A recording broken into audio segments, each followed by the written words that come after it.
Good afternoon. Are the judges ready? Timer, opposing team, let's begin. Civil disobedience requires the outright and explicit breaking of law, breaching the contract we made with the government when we voted them into power. Good afternoon. I, Aubrey Putman, stand against the resolution that civil disobedience in a democracy is morally justified. I accept all of the affirmatives definitions for this round. The affirmatives value was freedom, but I propose the value of safety. The criterion we will use to measure safety is to be protected from or in an unlikely position to cause risk, danger, or injury. In negating the resolution, I offer the following contentions. Contention 1.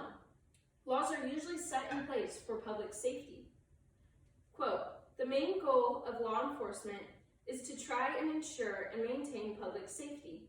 Law enforcement is a crucial element in our criminal justice system and plays a key role in keeping citizens safe and well.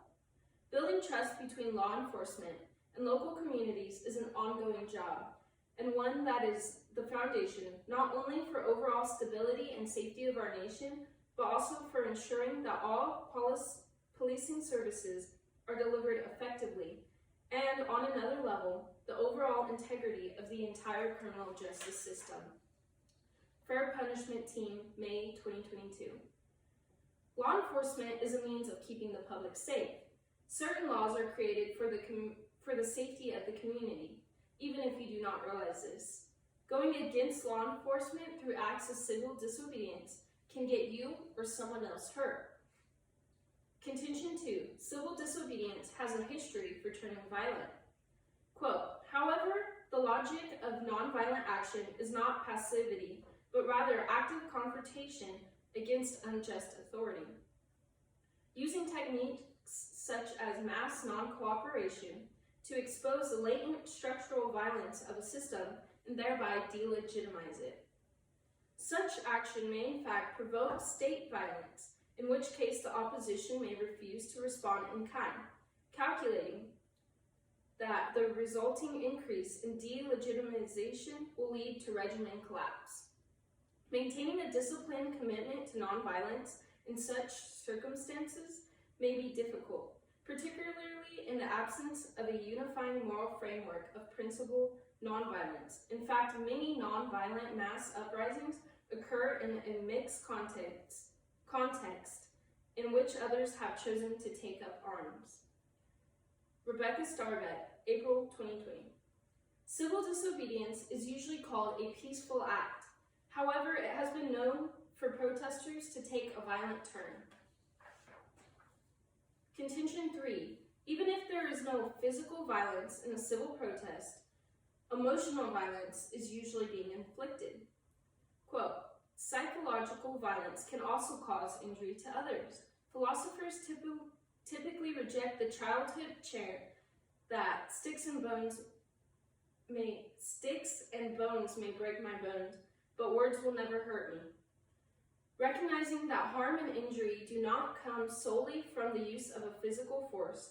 For one thing, words can incite physical violence. Words can also hurt even without the threat of physical injury, such as verbal insult and harassment, which can undermine the recipient's sense of equal standing self-worth and safety. The implication for civil disobedience is that the requirement of nonviolence prohibits the use of tactics likely to inflict psychological violence on one's opponent. Aggressive confrontations designed to degenerate and humiliate, distinct from attempts to elicit shame through displays of unearned suffering and appeals to conscience, are incompatible with the civility and nonviolence of civil disobedience. Stanford University, June 2021. Most civil disobedience is used to prove that there is an unjust law in place. This usually has strong emotions attached to it. Many of the protesters chant mean things about the people who created and support these laws and degrade people who do not stand with their cause. Psychological harm can be just as damaging and painful as physical harm. Response to the affirmative case. The affirmative said that you should follow biblical views if they go against laws. This is true. However, there are better alternatives to civil disobedience. Quote, furthermore, arguably the most significant Supreme Court case of the Civil Rights era occurred exclusively through the legal channels. Brown versus Board of Education occurred in 1954 without any civil disobedience.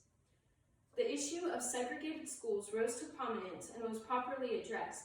Quite simply, civil disobedience is never the only tool in the box in a democracy.